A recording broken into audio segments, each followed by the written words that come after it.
बिस्मिल्लाहिर्रहमानिर्रहीम। मेरा नाम है Ismail Qasim and I welcome you all to another episode of के लब आज़ाद हैं। आज हम बात करेंगे टूरिज़्म की। टूरिज़्म को हम प्रमोट करने की एक कोशिश करेंगे और साथ हम वुमेन एम्पावरमेंट की बात करेंगे।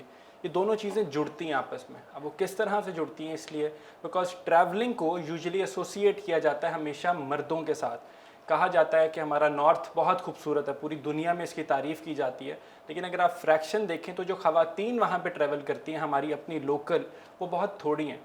इसी सूरत हाल के अंदर एक पाकिस्तान की अपनी लाहौर की एक लड़की हैं जो कि उठी, बैरियर्स को उन्होंने तोड़ा और उन्होंने ट्रैवल किया। उनकी ट्रैवलिंग के आखिरी सालों की जो स्टोरी है हम वो डिस्कस करेंगे, देखेंगे कि किस तरह इसको और बेहतर किया जा सकता है और उनके एक्सपीरियंसेस को डिस्कस करेंगे। मेरे साथ मौजूद है आज खतीजा खुर्शीद, जिनको K2 गर्ल के नाम से जाना जाता है। अस्सलाम वालेकुम खतीजा। वालेकुम अस्सलाम। कैसी हैं आप? मैं ठीक हूँ, आप कैसे हैं? बिल्कुल ठीक। Good to have you over here. Thank you so much for much. Taking out time. अच्छा खतीजा, सबसे पहले मैं जानना चाहता हूँ, पाकिस्तान जैसी सोसाइटी में जहाँ पे अगर कोई लड़की कहती है कि मैंने जाके ट्रैवल करना है नॉर्थ के अंदर, तो कोई अच्छा बड़ा ऑप्टिमिस्टिक ओपिनियन नहीं है ये। How did it all start? कैसे शुरू हुआ, कहाँ से शुरू हुआ?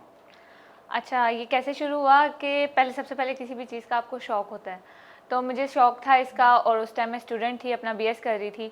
तो स्टडीज़ के दौरान मैं काफ़ी कोशिश करती थी कि मैं जा सकूं, लेकिन मैं नहीं जा सकी। तो फिर जब मेरी ग्रेजुएशन मुकम्मल हुई तो मैंने अपनी फैमिली को ये कहा कि अब मुझे बतौर एक गिफ्ट आप कहीं जाने दें, मुझे इजाज़त दें। तो फिर मैं अपने भाइयों के साथ रोड ट्रिप पे गई थी गिलगित बल्तिस्तान का। वो 10 दिन का हमारा टूर था और उसमें मैंने काफ़ी सारी जगहें कवर की थी।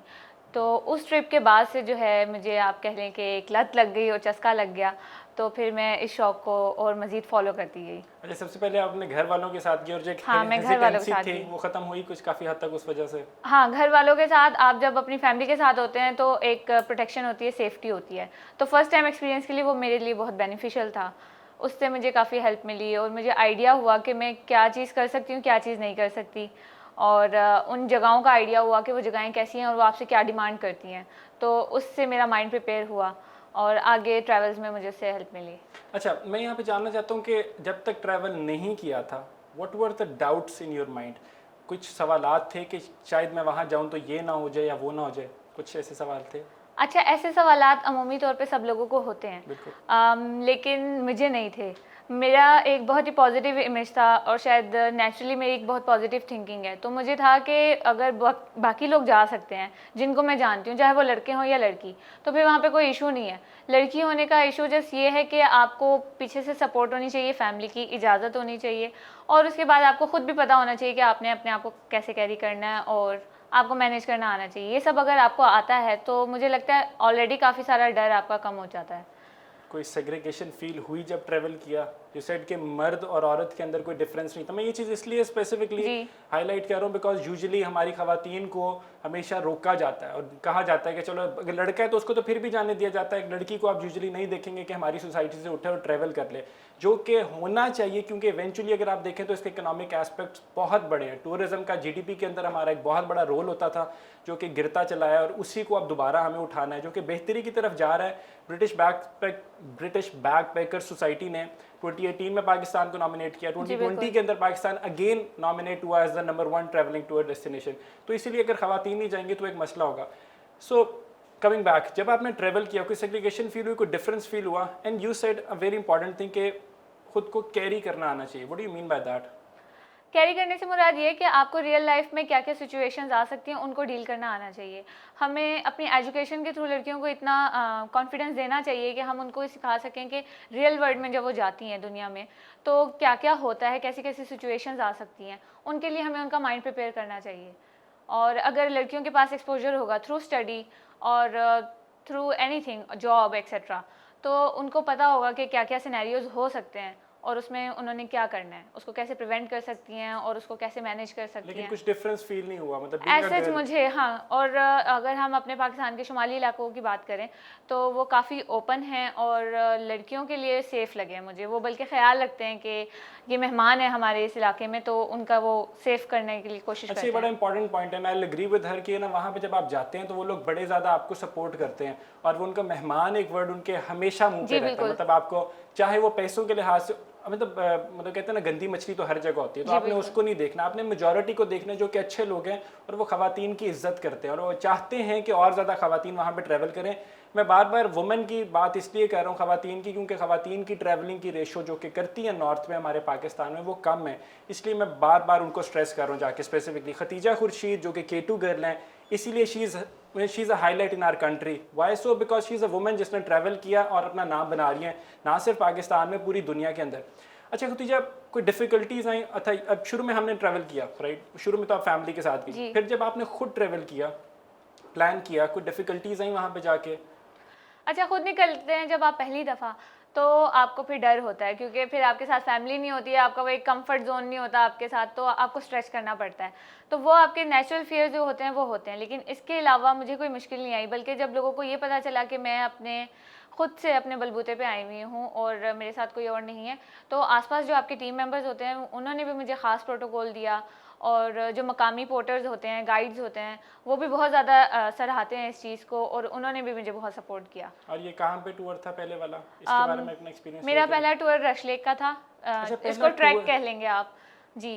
तो अच्छा, मैं अगर जिनको नहीं पता, rush lake is Pakistan highest lake situated at an altitude of 15,400 peak, 400 feet. ये पाकिस्तान की हाईएस्ट लेक है। तो अगर इनका पहला ट्रैक, पहला एक्सपीरियंस ही रश लेक था, तो shows how good she has been. Thank you so much. मतलब डिफिकल्ट नहीं था, मतलब रश लेक को मैंने रश लेक खुद की हुई है, लेकिन रश लेक करने से पहले मैंने 4, 5, 6, 8 ट्रैक्स छोटे छोटे किए ग्रेजुअली, फिर इवेंचुअली वहाँ पे गए। बिकॉज एल्टीट्यूड पे आपको हाइट का मसला होता है, ऑक्सीजन का जी। मसला होता है, उससे आपको अपने आप को रिलेट करना होता है।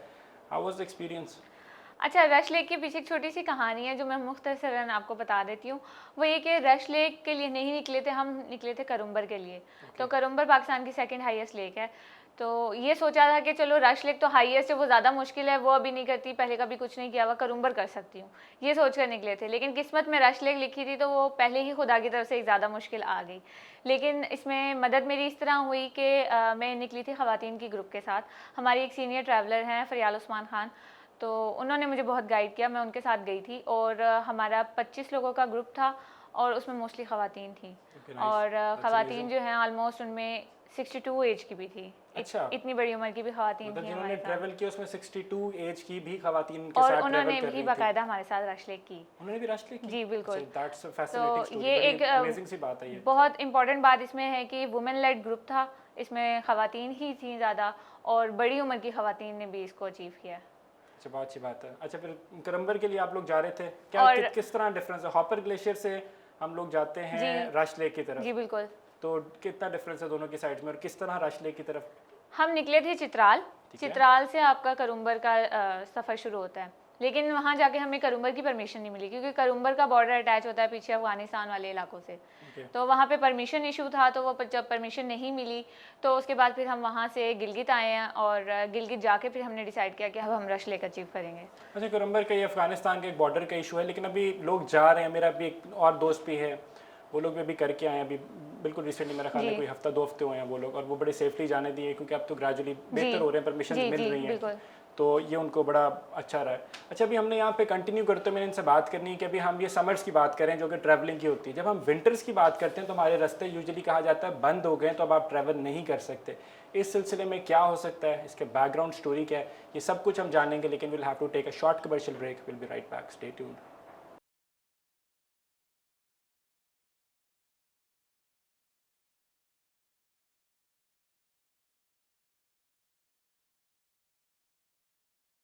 वेलकम बैक जी। अच्छा, हम बात करें खतीजा खुर्शीद से, K2 गर्ल ऑफ पाकिस्तान। अभी हम ट्रैवलिंग की बात करें। खतीजा, जब हम ट्रैवलिंग की बात करते हैं तो हम समर्स में करते हैं, ठीक है? जी।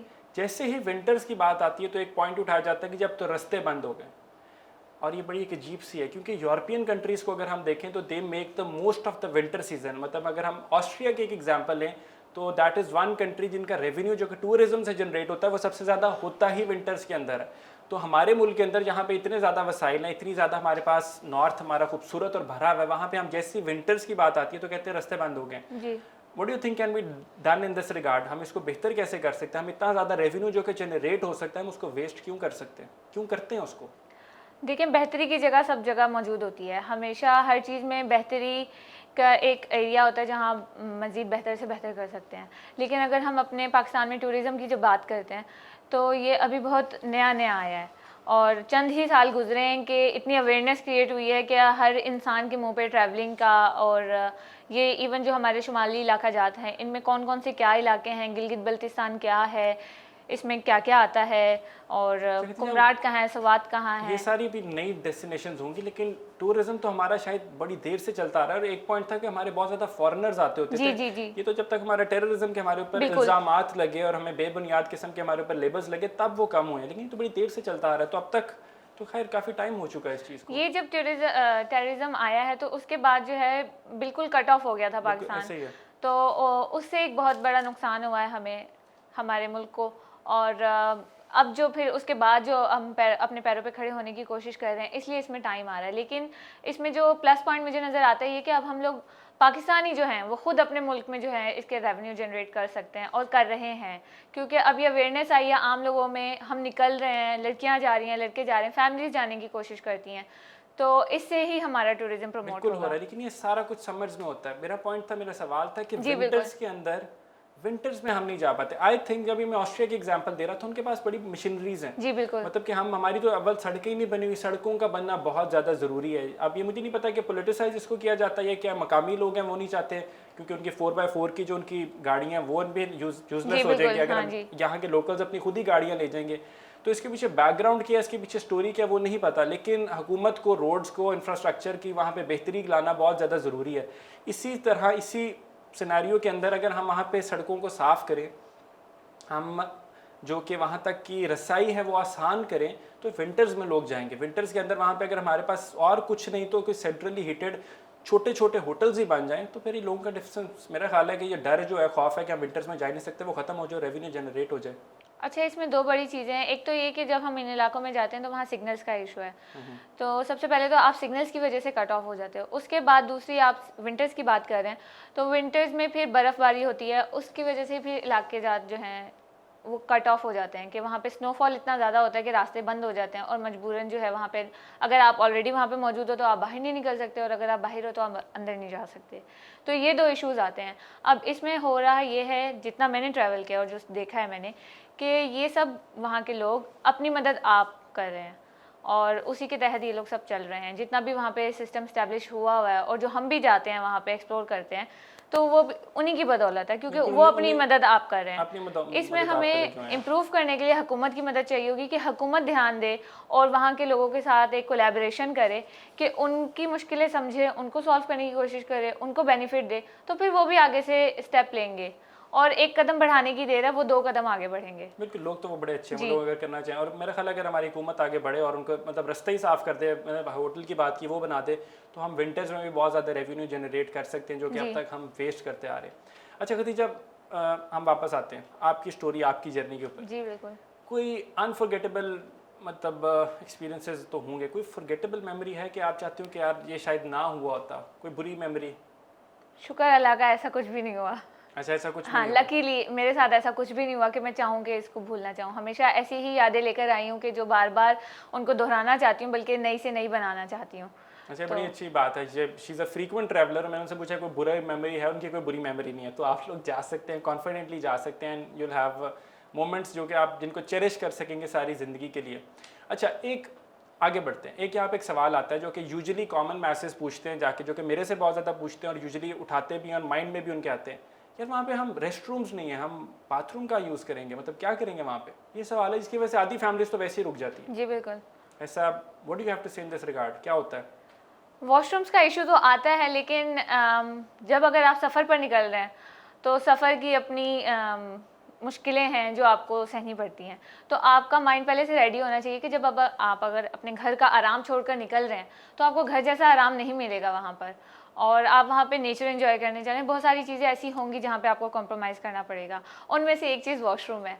तो अगर हम अपने घरों से इस तरह निकलें ये सोच कर के ये भी उसी सफ़र का हिस्सा है और आपको हर हालात में, हर किस्म के हालात में रहना आना चाहिए। यूजुअली मैनेज हो भी जाते हैं जी, हो जाता है वहाँ पे। मतलब अब आपको शायद 5 स्टार कोई लाविश किस्म की चीजें शायद ना मिलें जी, लेकिन गुजारे लायक तो गुजारे सहूलियात लायक होती हैं वहाँ पे। अब ठंडा गर्म पानी भी मिल जाता है आपको होटल्स में, और सफाई का इंतज़ाम भी है। इसके अलावा आपको अपनी चीज़ें भी कैरी करनी चाहिए। अब जो रिसेंटली कोरोना के हालात से निकले हैं, तो इसमें तो यही हमने सीखा है कि हमारे पास अपनी ज़रूरियात खुद पूरी होनी चाहिए। आप अपने लिए, आपका टॉवल हो और साबुन हो और सैनिटाइज़र हो, इस तरह की चीज़ें आपके साथ पूरी हों कि अगर वहाँ पे कुछ एक दो कमी बेशी है तो फिर आपके पास वो हो पूरा।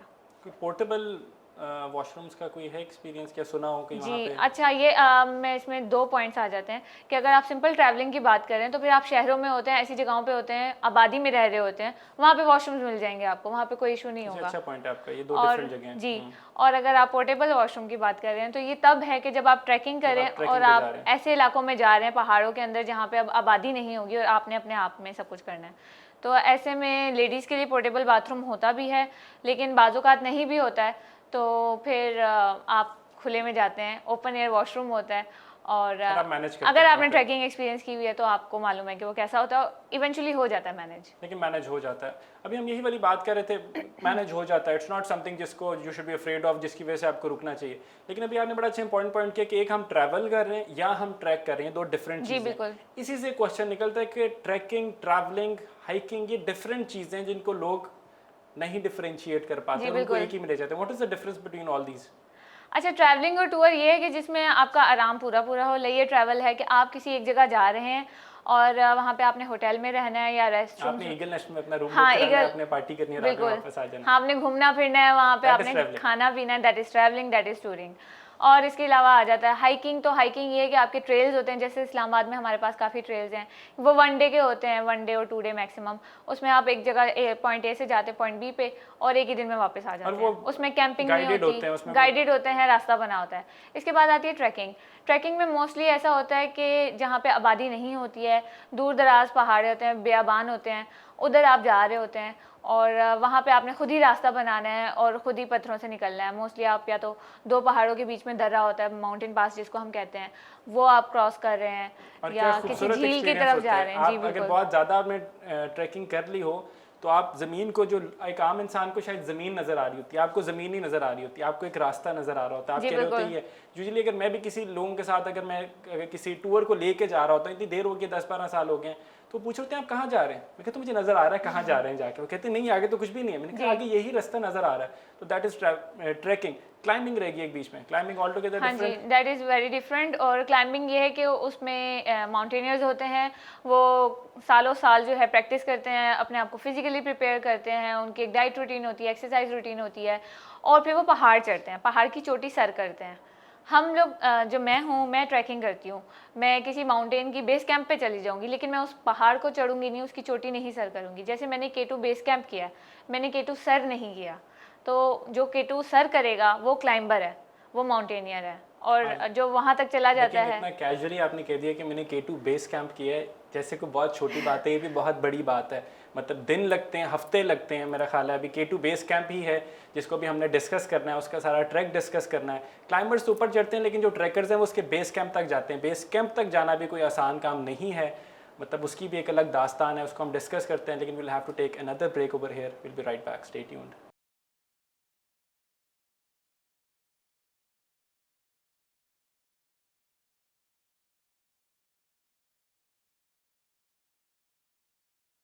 वेलकम बैक जी।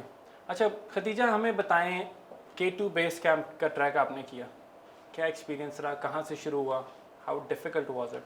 अच्छा, K2 बेस कैंप जो है, मैं हमेशा जाना चाहती थी स्नो लेक, और स्नो लेक के लिए, लेकिन मैं नहीं जा सकी और वो चेंज हो गया K2 पे।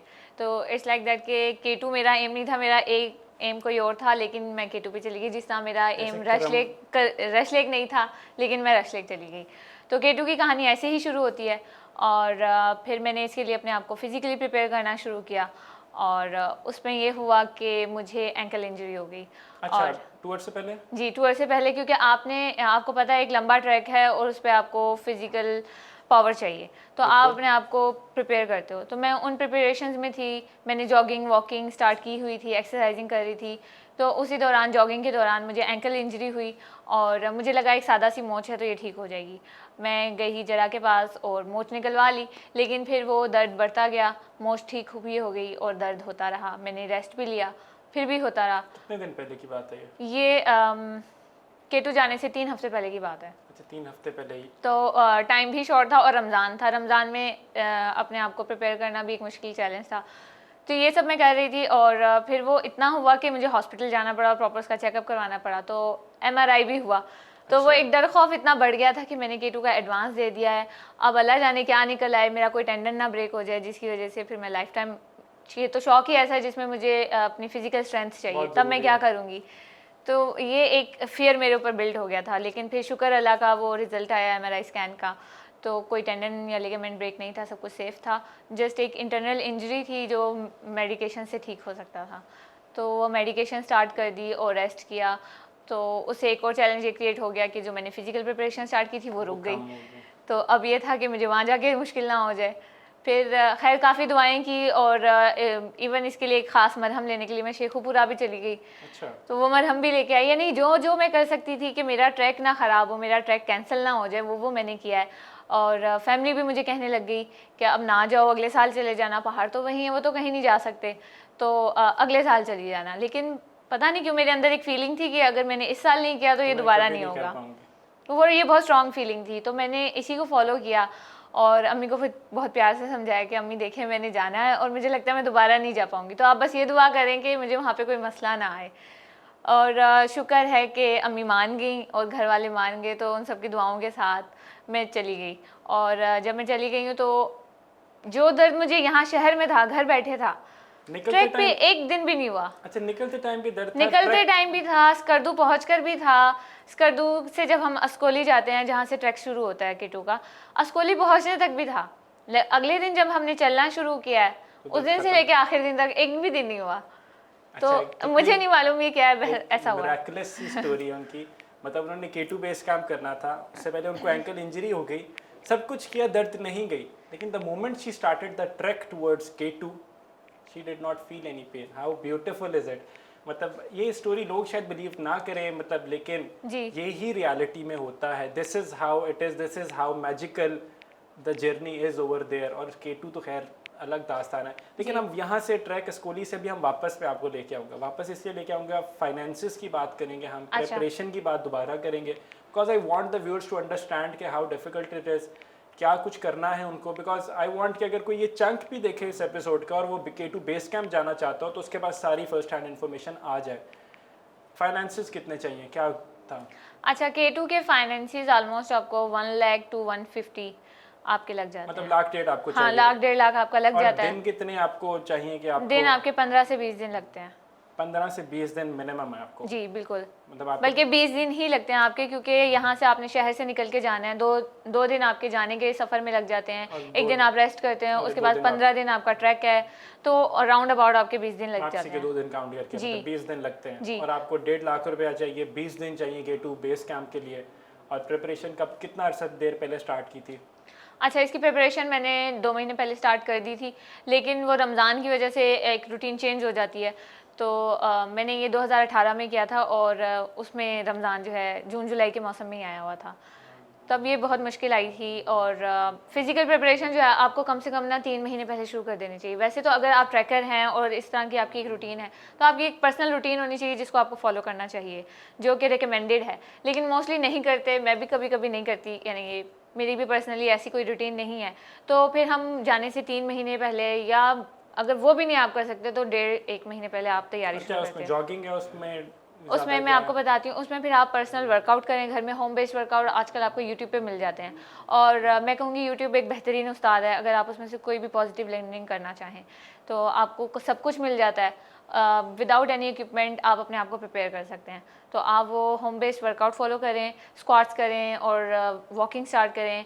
और वॉकिंग से बेहतर अगर जॉगिंग कर सकते हैं तो वो कर लें, रनिंग करें। आपने अपने आप लंग्स को प्रिपेयर करना है कि आपके लंग्स ओपन हों, क्योंकि जब आप ऊंचाई चढ़ते हैं तो ज़्यादा सांस की ज़रूरत होती है। बिल्कुल सही बात तो जब आपके लंग्स प्रिपेयर होंगे, आपका हार्ट स्ट्रांग होगा, तो आपको कम से कम मुश्किल आएगी, और ठीक है, perfect. तैयारी बेहतर होगी तो वहाँ पे कम से कम मुश्किल होती है। सस्टेन कर सकेंगे, वरना मसला होगा। जी अच्छा, हमारी प्रिपरेशन होगी, हमारे पास पैसे आ गए, हमने 20 दिन की छुट्टियां ले ली और हम निकल गए। जी। स्कर्दू जाते हैं, स्कर्दू से आगे ट्रैक कैसा है, कहाँ पे जाते हैं? अच्छा, स्कर्दू से फिर आप जीप लेते हैं 4x4 और आप आखिरी गांव जाते हैं अस्कोली। ठीक है। और अस्कोली जो है उसका रास्ता भी बहुत ख़राब है, बीच में सड़क नहीं है कोई भी, और वो एक लंबा रास्ता है, 7-8 घंटे लग जाते हैं आपको जीप में, और वो करके आप पहुंचते हैं। और फिर अस्कोली आप पहुंचते हैं तो या तो रात हो रही होती है या शाम हो रही होती है, तो नहीं, आप अस्कोली बस में आप हाँ stay रेस्ट करते हैं। करते हैं और सो जाते हैं, और अगले दिन फिर आप अपना ट्रैक स्टार्ट करते हैं। तो अस्कोली से ऑफिशियल ट्रैक स्टार्ट होता है K2 का, और उसके बाद आप झूला जाते हैं, झूला से पायू जाते हैं, पायू से आप उर्दुकस जाते हैं, उर्दुकस से गोरोटू, गोरोटू से कनकोडिया, और कनकोडिया वो जगह है जहाँ से आपको K2 नज़र आता है पहली दफ़ा। जी। तो कनकोडिया लोग जाते हैं, और कनकोडिया से आगे अगर आप K2 बेस कैंप जाना चाहें तो वो अलग एक दिन का ट्रैक है। तो फिर आप K2 बेस कैंप जाएँ, बिल्कुल आप वहाँ पे क्लाइंबर्स बैठे होते हैं जो उसको क्लाइंब करने के लिए आए होते हैं, तो वहाँ आपकी एक्चुअल माउंटेनियर्स से मुलाकात भी हो जाती है। क्योंकि माउंटेनियर्स हैं, वहाँ पे आप उनसे मिलते हैं। जी बिल्कुल। ऐसे यूजुअली नहीं, कनकोडिया से आपको जो विजिबिलिटी होती है पहली दफ़ा, जी, ऐसा नहीं K2 होता की। कि मतलब ना नज़र आ रहा हो, क्योंकि ऐसा होता है। अनप्रेडिक्टेबल वेदर है। ऐसा होता है। तो जब मैंने K2 का ट्रैक शुरू करना था अस्कोले, जब हम पहुंचे थे तो हमें वापस आने वाली टीम मिली, जो वहाँ से और वापस आ रही जी थी। वापस आ रही थी, और वहाँ पे वो 3 दिन बैठी थी कनकोडिया, लेकिन उनको K2 नज़र नहीं आया क्योंकि मौसम इतना ख़राब था। K2 मौसम पे इतना खराब बादल था, थे। उनको 3 दिन बैठने के जी। बावजूद K2 नज़र नहीं आया। अच्छा, और मैं इसको थोड़ा सा एक्सप्लेन कर दूं कि K2 नज़र ना आने का मतलब ये है कि मौसम वाकई इतना ज़्यादा ख़राब होता है कि मौसम बहुत फॉग खराब होती होता है, है, बादल fog इतने होता है, ज़्यादा होते हैं कि बादल बिल्कुल बहुत भी नहीं नज़र आएगा आपको पहाड़। ऐसा नहीं है कि ऐसी कोई कहने वाली बात है, एक्चुअल में नज़र नहीं आते, आता। मतलब वेदर इतना अनप्रेडिक्टेबल सा है, आपको 5 मिनट के अंदर एक लेक नज़र आ रही होती है और 5 मिनट के बाद आपको जी, वो लेक गायब बिल्कुल। हो जाती है। यूजुअली आप पिक्चर्स के अंदर देखते हैं तो सिर्फ बादल नज़र आ रहे होते हैं, जी। क्योंकि अनप्रेडिक्टेबल वेदर है। अच्छा, तो तो जब वो लोग टीम आए, वो मिली 3 दिन बैठे रहे वहाँ पे और उनको नहीं मिला, तो जब वो टीम मिली मैंने ये सुना, तो फिर मैंने कहा अल्लाह अब आगे क्या हो गया, पहले ये पाँव का मसला था, अल्लाह अल्लाह करके मैं यहाँ तक पहुँची हूँ, अब उसके आगे क्या कहते हैं, ये बादल का इशू आ गया है कोई, अब भी अगर K2 ना नज़र आया मैं क्या करूँगी, मैं तो इतनी मेहनत करके आ रही हूँ। तो बहुत दुआ की अल्लाह ताला से और ट्रैक शुरू किया, तो शुक्र अल्लाह का। ये शुरू के जो दिन होते हैं ना K2 के, अस्कोले से झूले, झूले से पायू, ये बहुत सख्त दिन होते हैं नॉर्मली, क्योंकि यहाँ पे कोई शेड नहीं है, कोई दरख्त नहीं है, छाँव नहीं आपको मिलती, और खुला इलाका है बिल्कुल, तो सूरज बहुत तेज़ होता है और सख्ती के दिन होते हैं, आपको ट्रैक बहुत मुश्किल हो जाता है उसकी वजह से। झूला और झूले से पायो। लेकिन चूंकि मौसम ऑलरेडी पीछे से ख़राब चला आ रहा था, तो मुझे पहले 2 दिन ये बहुत आराम से मेरे हो गए, छाँव मिली और ठंडा मौसम था। तो जब तक मैं पहुँची हूँ करीब पायू के बाद आगे वाले कैंप साइट्स पर, तो मौसम सख्त हो गया था, तो जिसकी वजह से K2 नज़र आ गया। तो जब मुझे पहली दफ़ा K2 नज़र आया तो एक बहुत इमोशनल मोमेंट था मेरे लिए, और आंखों से आंसू जारी हो गए थे। अल्लाह ताला का शुक्र अदा कर रही थी, फैमिली को याद कर रही थी जिसकी सपोर्ट से मैं पहुंची, अम्मी की दुआएं, क्योंकि माँओं की दुआएं ही होती हैं जो आपको बिल्कुल सही बचाती बात है। हैं। तो अच्छा, ऑनेस्टली मुझे ना गूज बम्प्स इस टाइम यहाँ पे फील हो रहे हैं। व्हेन शी सेड कि मुझे K2 नज़र आ गया वहाँ पे, तो मतलब I felt a tremor inside of me, मतलब that is how big K2 is. मतलब K2 की एक अलग अपनी what do you call, what is the right word, शान। जी बिल्कुल, उसकी शान है, अपनी शान और शौकत है। मतलब कि स्पेसिफिकली ट्रैकर्स, माउंटेनियर्स, जो भी लोग ट्रैवलर्स हैं जितने भी, दे वुड अंडरस्टैंड कि हाउ बिग इट इज़ कि अगर आपको कोई चीज़ नज़र आ रही है, मतलब। और K2 के लिए लाइक शी सेड के 3 दिन ये लोग वहाँ पे लोग वेट करते रहे थे इनसे पीछे वाले, और K2 नहीं नज़र आया उनको, जस्ट बिकॉज कि वेदर बहुत ख़राब था। And when she went over there, तो मौसम समहाउ सही हो गया, एंड कनकॉर्डिया से आपको K2 नज़र आ गया। आंसू जारी हो गए, इमोशनल जी, बहुत इमोशनल मोमेंट था। कि how beautiful that would have been. आगे कैसे कंटिन्यू किया? फिर कनकोडिया हमने एक दिन रेस्ट डे किया, और उसके बाद फिर K2 बेस कैंप जाने का भी मौका मिल गया। तो ये उससे भी बड़ी खुशी की बात थी कि कनकोडिया से ही लोग K2 को देख के वापस चले जाते हैं, तो K2 के बिल्कुल आप बेस कैंप जा रहे हो, उसके लाइक पाँव में हो वहाँ आप। से कितना आ गया?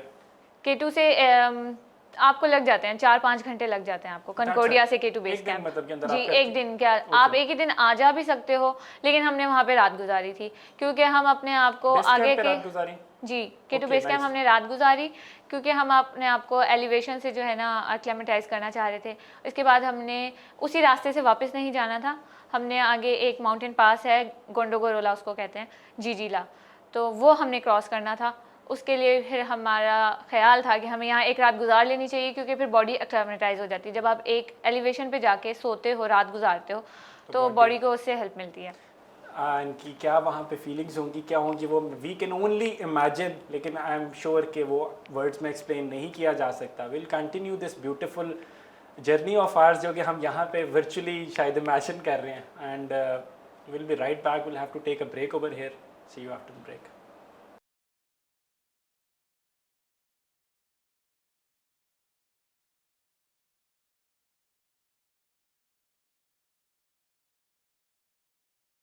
वेलकम बैक जी।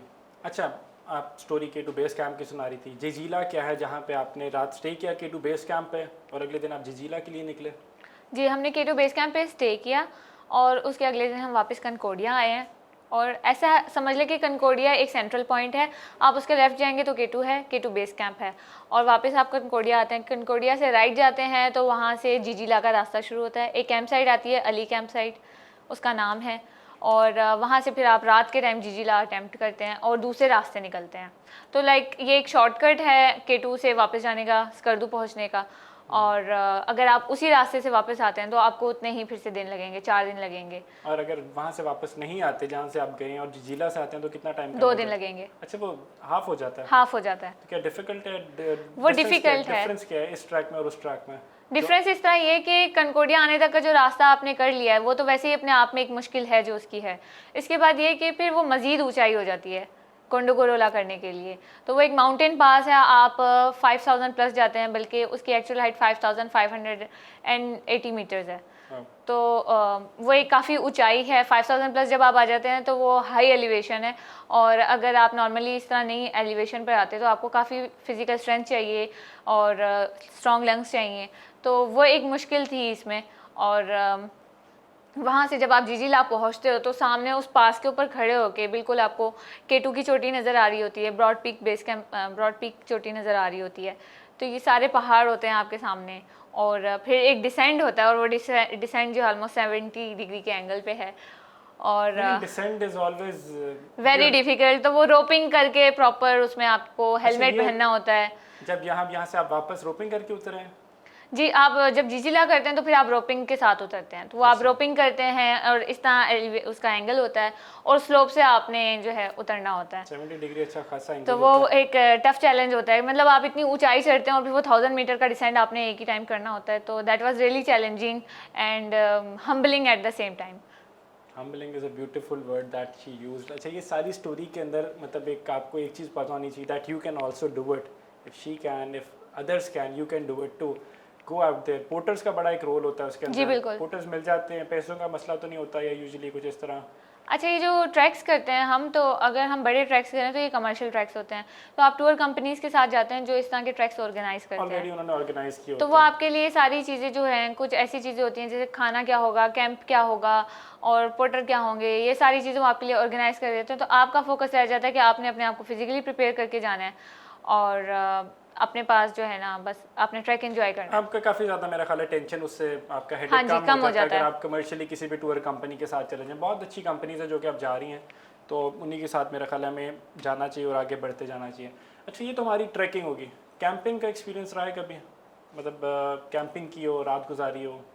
अच्छा, ये जो ट्रैक्स होते हैं, ट्रैक्स होते ही ऐसी जगहों पे हैं जहाँ पे आबादी नहीं होती है, तो आप कैंपिंग ही करते हैं। तो Specific, मैंने बिल्कुल सही मोस्टली बात है। कैंपिंग ही की है, जहाँ पे आप टेंट्स लगाते हैं, आपने अपना खाना खुद बनाना होता है, पानी किसी सोर्स से लेकर आना होता है, ये सारी चीज़ें अच्छा, इसी में लेकिन ये शामिल अगर है। हम यूजुअली किसी ग्रुप के साथ कर रहे हैं तो ये तो कैंप्स मेरा ख्याल है वो शायद नहीं सेटअप कर देते ऑलरेडी, या आप लोग खुद करते हैं वहाँ पे? अच्छा, हम कैंप लगाना सीखते हैं। मैं जिस ग्रुप के साथ गई थी तो मैं वहाँ उनके साथ सीखती थी और पार्टिसिपेट करती थी खुद ये से मेरा पॉइंट था कि कि हाँ, कैंपिंग हम खुद। कैंप लगाना कैसे होता है, क्या क्या चीज़ें चाहिए होती हैं। और अगर आप ट्रैकर हैं, ये आपका काम है, तो आपको ये बेसिक चीज़ें आनी चाहिए, क्योंकि आपके सर्वाइवल में शामिल हो जाती हैं। कि आपको खुद से अपना घर बनाना आना चाहिए, क्या वो टेंट सेट कर सकें, आपको आग लगानी आनी चाहिए, और कैसे आप पानी ढूंढेंगे। अच्छा, मैंने सारी ज़िंदगी मूवीज़ और कार्टून्स में देखा है उनसे आग लगाते हैं। मेरे से कभी आग लगी नहीं है शायद जाके, लेकिन कोशिश करेंगे कि आगे लगा लें। कैंपिंग तो इटसेल्फ बड़ी ब्यूटीफुल और खूबसूरत सी चीज़ है। मतलब अगर आप जाते हैं, कुमराट एक नई डेस्टिनेशन है जो कि अभी रिसेंटली बड़ी हाईलाइट हुई है, लेकिन जो लोग अगर K2 बेस कैंप वगैरह की स्टोरीज से या कॉन्कॉर्डियन से इंटिमिडेट हो रहे हैं तो वो Kumrat I think is the perfect destination, जो हाँ कि जी, करीब बिल्कुल। तरीन है। वहाँ पे कैंपिंग आप खुद करते हैं, जाके आप लेके जाएं हाँ जी। अपने कैंप्स लगाएं और मतलब मेस्मराइज हो। इट्स अ ब्यूटीफुल प्लेस जाने के लिए। जी। वहाँ पे एक और पॉइंट भी यहाँ पे आता है साथ ही, कहते हैं जी जानवर बड़े ज़्यादा हैं। मैं आपको कुमराट से मुझे याद आया ये पॉइंट के बड़ा कहते हैं सांप बहुत ज़्यादा है वहाँ पे, आप कुमराट ना जाएं। जब मैंने जाना था मैं 2-3 दफ़ा चला गया हूँ, लेकिन मुझे कहते हैं सांप बहुत ज़्यादा है। मुझे अपने किसी टूर में कोई सांप नहीं नजर आया। मुझे जब कहते थे, जब मैं रश ले की, तो स्नो लेपर्ड्स तो हैं क्योंकि वो वाइल्ड लाइफ ने हमारे वहाँ पे उनको मतलब सेफ गार्ड करने के जी। लिए उनको वहाँ पे जगह दी, बना दी, ठीक है, वो दैट इज़ गुड। लेकिन जानवरों वगैरह का एक एस्पेक्ट है, लोग इससे डरते हैं, इंटिमिडेट होते हैं और कहते हैं कि शायद नहीं जाना, हम वहाँ पे जानवर आ जाएंगे। What do you have to say in this regard? अच्छा, ये इंटिमिडेशन रहती है, और जिन लोगों ने कभी इस तरह नहीं किया हुआ तो उनको सबसे ज़्यादा डर खौफ होता है कि कोई जानवर आ जाएगा और खा जाएगा, लेकिन ऐसा अब तक हुआ नहीं है। और मैं भी इतने रिमोट इलाकों में जाके ट्रैकिंग की हुई है, मेरा कभी किसी जानवर से सामना नहीं हुआ।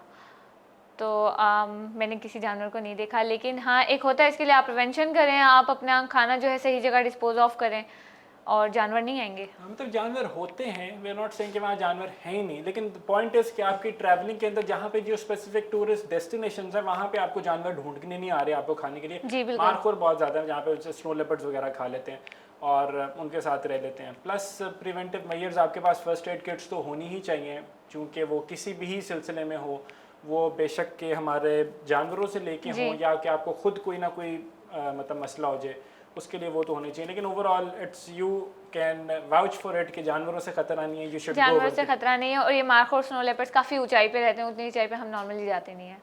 ये एग्जैक्टली बड़ा अच्छा इंपॉर्टेंट पॉइंट है। बहुत ज़्यादा हाइट के ऊपर रहते हैं, हम इतने ऊपर नहीं जाते। अगर आप यूजुअली आप डॉक्यूमेंट्रीज देखें तो यूल रियलाइज़ कि यूल सी कि वहाँ पे उस टाइम आपको बहुत ही रिमोट एरियाज होते हैं, मतलब जहाँ पे आपको बिल्कुल भी कोई लोग नहीं मिल रहे होते, ये वहाँ पे हो रहे होते हैं। लेकिन यहाँ पे अभी हमने बात की है कि आपके पास फर्स्ट एड किट्स होनी चाहिए या मेडिकल फैसिलिटीज़ का भी एक हल्का सा एस्पेक्ट सामने आया, तो ये इस पर एक पूरा क्वेश्चन, एक पूरा टॉपिक, एक आइडिया है पूरा इसके ऊपर, इसके बिहाइंड एक स्टोरी है जो कि मैं डिस्कस करना चाहता हूँ। Because I personally I went through a very bad and traumatizing experience, not myself, लेकिन I had a friend who lost his life over there. He was in Sawat and वो तो मतलब एक मतलब अल्लाह उनको जन्नत में जगह दे। Irtaza Ali was his name, और ये ज़्यादा पुरानी बात भी नहीं है, मतलब कि साल डेट की बात है।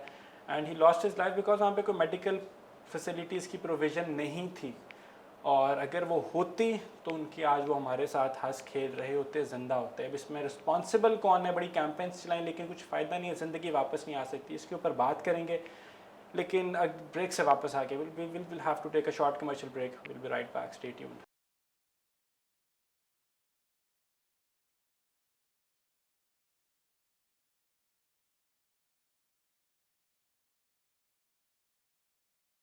वेलकम बैक जी। अच्छा, ब्रेक पे जाने से पहले हम मेडिकल फैसिलिटीज़ की बात कर रहे थे। मैंने Irtaza Ali, which was a dear friend of us, हमारा क्लास फेलो था, उसका मैंने जिक्र किया कि how he lost his life in a very terrible accident, जहाँ पे उनकी ज़िंदगी नहीं जानी चाहिए थी, लेकिन चूँकि मेडिकल फैसिलिटीज़ की प्रोविज़न नहीं थी और इस वजह से उनकी ज़िंदगी चली गई। नतीजा, what is your opinion in this regard? जो कि हमारे शहरी आबादी है, वहाँ पे तो चलो हैं मेडिकल फैसिलिटीज़ और फर्स्ट एड हॉस्पिटल्स भी हैं, सारा कुछ, लेकिन जैसे जो कि ट्रैकर्स हैं, ट्रैवलर्स हैं, जो क्लाइंबर्स हैं, जो कि थोड़ा सा ही रिमोट एरियाज़ में जाते हैं जी। वो बिल्कुल मतलब अल्लाह तवक्कल हो जाते हैं। ऐसे ही है। क्या हो सकता है, क्या ओपिनियन है आपका? इसमें मैंने आपसे बात की थी कि सब कुछ अपनी मदद आपके तहत चल रहा है, तो वहाँ पे वो लोग जितनी अपनी मदद कर सकते हैं वो लोग सब करते हैं। और कुछ एक चंद हॉस्पिटल्स हैं, लेकिन वो मेन शहरों में हैं, और बड़े शहरों में हैं। तो अगर किसी दूर के गांव में जो पहाड़ों के दरमियान है कोई हादसा होता है, कोई बीमार हो जाता है, तो उसको वहाँ तक ट्रैवल करने के लिए एक तो रोड्स नहीं हैं, ट्रांसपोर्ट नहीं है, और फिर टाइम उनको बहुत लग जाता है। तो इस वजह से इस तरह के हादसा होते हैं, जो फिर हम सवाल उठाते हैं कि ऐसा कुछ क्यों नहीं है।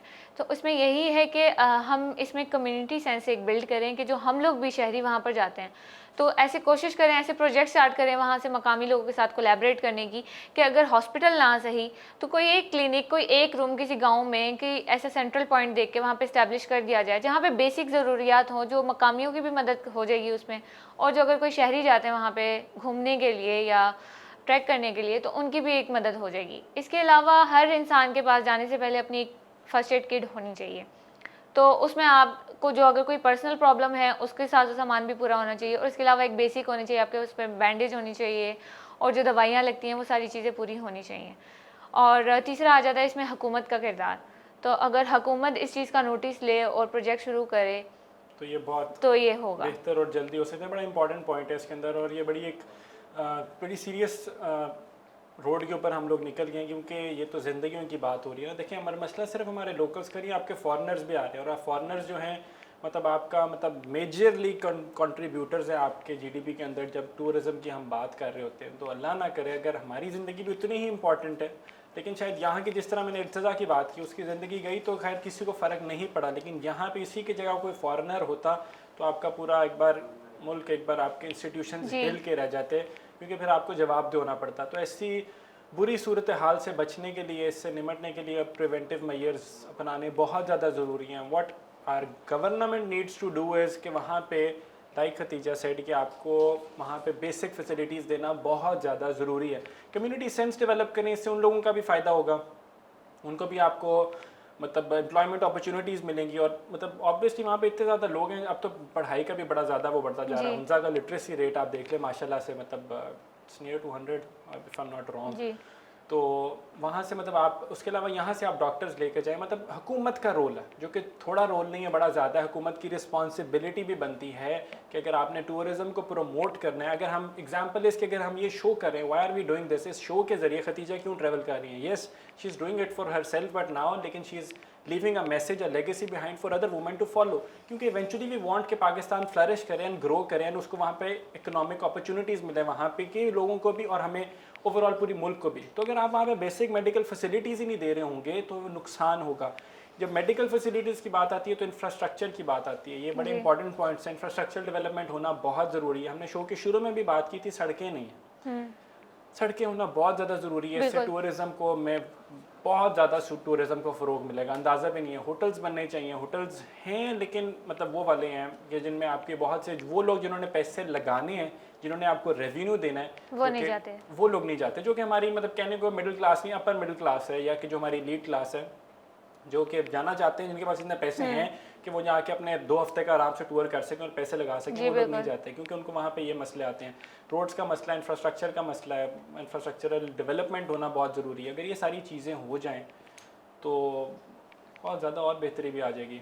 लेकिन मैं इसमें ये कहूँगी कि हुकूमत तो स्टेप लेगी जब लेगी, लेकिन बहुत सारे ऐसे लोग हैं कम्युनिटी के अंदर, ट्रैवलिंग और ट्रैकिंग कम्युनिटी में, जो ख़ुद से इन चीज़ों के ऊपर काम करना शुरू कर रहे हैं और आपस में सबको लेकर चलना चाह रहे हैं। तो इसमें हमारे जो सीनियर क्लाइंबर्स होते हैं, जो पाकिस्तान के माउंटेनियर्स हैं, शमशाल हमारे पाकिस्तान का शुमाली इलाका जात में एक इलाका है जहाँ पे बहुत सारे क्लाइंबर्स पैदा होते हैं पाकिस्तानी, और क्लाइंबर्स ना से तो हाई एल्टीट्यूड पोर्टर्स होते हैं जो कि इन क्लाइंबिंग फीट्स को जो है ना पॉसिबल बनाते हैं। उनके बगैर हो नहीं सकता। तो हमने उनको ऑनर करना है, हमने उनको भी लेकर चलना है, हमने उनकी फैमिलीज़ को सपोर्ट करना है। तो ऐसे चंद एक लोग हैं जिनका नाम मैं ज़रूर लेना चाहूँगी। हमारे एक सीनियर हैं, साद मुनव्वर उनका नाम है, उन्होंने किताबें भी लिखी हुई हैं और वो खुद भी ट्रैक करते हैं। तो उन्होंने रिसेंटली एक प्रोजेक्ट किया है जिसमें एक क्लाइंबर की डेथ हो गई थी तिचमीर बेस कैंप के पास। तो उन्होंने इस चीज़ को ऑनर किया है और उनकी फैमिलीज़ को सपोर्ट करने के लिए उनका नाम रखा है जिन क्लाइंबर की डेथ हुई थी वहाँ पे उस बेस कैंप का जाके, और उनके लिए सपोर्ट करने के लिए एक प्रोजेक्ट स्टार्ट किया। और ये सब कुछ उन्होंने आम लोगों के साथ, पाकिस्तानियों के साथ मिलकर किया है। तो पाकिस्तानी भी इस चीज़ में अपना किरदार अदा कर रहे हैं, लेकिन करने वाले खड़े होने चाहिए। तो ये एक मैं कहना चाहूँगी कि लोगों को इनिशिएटिव लेना पड़ेगा। तो अल्हम्दुलिल्लाह कुछ चंद लोग हैं जो ऐसी मिसाल इस्टेब्लिश कर रहे हैं, तो उनको देख के मुझे उम्मीद है कि नए लोग आगे आएंगे। बड़ी अच्छी आपने स्टोरी सुनाई है, बड़ी एक मतलब फ़ख्र होता है ऐसे लोगों के ऊपर। और हमें मतलब हमारा मुल्क जो है इवेंचुअली जो लेगेसी की जब हम बात करते हैं तो इन जैसे लोगों की बात वजह से ही होता है। And I think he is doing a great job. अगर मतलब यूजुअली और लोग नहीं है जिन्होंने इनिशिएटिव लिया, इसी इनिशिएटिव के थ्रू अगर हम हुकूमत से पहले लोग और करना शुरू कर दें, प्राइवेटली अगर वहाँ पे लोग जाएं, तो अगर आपको मतलब आपको बहुत ज़्यादा पैसे बनाने के भी चांसेस मिल सकते हैं। अगर आप और कुछ नहीं देख रहे तो ये एस्पेक्ट देख लें।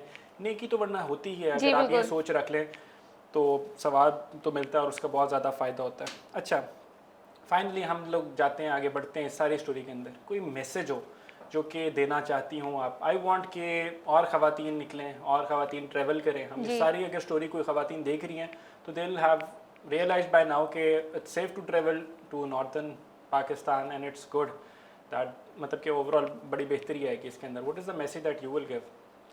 मैसेज में ये देना चाहूँगी कि आपको जिस चीज़ का भी शौक़ है आप उसको फॉलो करें। चाहे वो किसी भी चीज़ का, अगर आपको लेकिन अगर हम टूर की बात करें तो अगर आपको ट्रैवलिंग और टूर का शौक है तो आप इसके लिए जद्दोजहद करें, आप अपने घर वालों का ट्रस्ट बिल्ड करें। सबसे बड़ा इशू परमिशन का आता है हमारे कल्चर में। तो मैं पेरेंट्स से भी अपील करूँगी कि वो अपनी बेटियों को अगर एजुकेशन दे रहे हैं तो उनको कॉन्फिडेंस भी दें।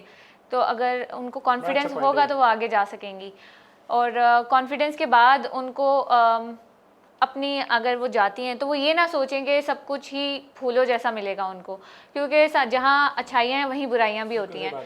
तो ऐसे में अपनी आंखें खुली रखें, अपने आप को प्रिपेयर करके जाएं, अपने पास फर्स्ट एड किट रखें, अपने पास सर्वाइवल टूल्स रखें कुछ इस तरह के कि अगर कोई बुरी सिचुएशन क्रिएट हो जाए तो वो आप उसको टैकल कर सकें। इसके अलावा आप निकलने से पहले अगर अकेले सफ़र कर रही हैं तो किस होटल में रुकेंगी और उस होटल का नाम, वो उसकी रेपुटेशन कैसी है, सारी तफ्तीश करके जाएं। और फिर वो एड्रेस, जगह, सब कुछ आप देकर जाएं पीछे किसी को जिसके ऊपर आप भरोसा करती हैं कि in case if anything goes wrong आपकी सारी इन्फॉर्मेशन पे चलो। तो कुछ ऐसी एहतियाती तदाबीर हैं जो आपको करनी चाहिए। तो अगर आप ये सब कुछ फॉलो करेंगे और फिर मेरे ख्याल से आपका अच्छा एक्सपीरियंस रहेगा। Very good. एंड बिल्कुल सही कह रही हैं, जाके अपना आपने जो भी आपका आगे पूरी टाइमलाइन बननी है आपकी, वो आपने किसी ना किसी को दे के जानी है। मतलब यूजुअली होता है सिग्नल्स नहीं आते, तो अगर आप सिग्नल्स नहीं आने 1 डेढ़ 2 दिनों के लिए, तो वो आपने किसी को बताना है, अपने घर वालों को, कि हाँ मेरे 2 दिन सिग्नल्स नहीं आएंगे, लेकिन अगर इससे 3 4 5 घंटे ज़्यादा हो जाते हैं तो तब आपने अलार्म बेल्स बजानी है, वरना उससे पहले आई एम सेफ। जहाँ पे जाना हो, लाइक शी सेड कि यहाँ पे मतलब अच्छे बुरे एक्सपीरियंसेस, अच्छे बुरे लोग हर जगह होते हैं, तो उसके लिए आपने तैयार ज़रूर रहना। मतलब इट्स नॉट ऑल मतलब कि हम कहेंगे बिल्कुल ही हेवनली, तब चीज़ें तो होती हैं, आगे पीछे हो जाती हैं, तो उसके लिए तैयार रहना है। और अपने आप को कोशिश करें ख़वातीन जो बिल्कुल अकेली ना हो, मतलब अगर करना है ट्रैवल इन ग्रुप्स, और अगर आप ग्रुप्स में भी कर रहे हैं तो वहाँ भी अगर आपको किसी भी पर्पज़ के लिए साइड पे होना है तो मेक श्योर कि कोई ना कोई एक लड़की या कोई ना कोई आपको बंदा देख रहा है कि मतलब हाँ ये मेरी उसके अंदर, ये ना हो कि आप बिल्कुल ही कहें कि हाँ मैं 2 घंटे के लिए अकेले जा रही हूँ वहाँ पे और वहाँ कोई बंदा ही नहीं है, मैं वहाँ सोल सर्चिंग के लिए जा रही हूँ। ऐसे काम आपने नहीं करने। अच्छा, this has been a very informative and amazing show. लेकिन अब मैं इसको बिल्कुल कंक्लूड करने से पहले 2 3 4 फेवरेट स्पॉट्स जानना चाहूँगा जो कि आप रेकमेंड करेंगी जहाँ पे जाना चाहें। अच्छा, मैंने अगर करना हो तो मैं सबसे पहले अपना दूंगा, that will be rush lake, beautiful highest lake in Pakistan, must visit. अच्छा, मैं घूमने के लिए अगर आपने जाना है, फैमिलीज ने जाना है, तो मैं उसके लिए हुंजा रेकमेंड करूँगी, आप ज़रूर हुंजा जाएं। और अगर जिसको ट्रैकिंग का शौक़ है तो वो ज़रूर रश लेक जाए। Rush lake is one of my favourites. और उसके अलावा जो हाईलाइट है तो वो K2 है, राकापोशी बेस कैंप, एक बहुत अच्छी जगह है, बिगिनर्स के लिए बहुत अच्छा है। तो ये कुछ ऐसी जगहें हैं जो बिगिनर्स जा सकते हैं, और जो प्रोफेशनल्स हो गए हैं तो वो खुद नई से नई जगहें ढूंढ लेते हैं। ढूंढते रहेंगे जाके, स्नो लेक जरूर जाए फिर अगर आप इंशाल्लाह। प्रोफेशनल हो गए। Thank you so much Khadija, thank you so much for Thank you being so a part much. Of this show, loved having you over here and I hope and dearly want कि आप ज़िंदगी में और ज़्यादा travel करें और पाकिस्तान का नाम ऐसे रोशन करें। Thank you so much. For watching this show everyone, thank you so much. खुश रहें, आबाद रहें, ट्रैवल करें पाकिस्तान को और पाकिस्तान का नाम रोशन करते रहें। Stay tuned until the next episode, take care, अल्लाह हाफ़िज़।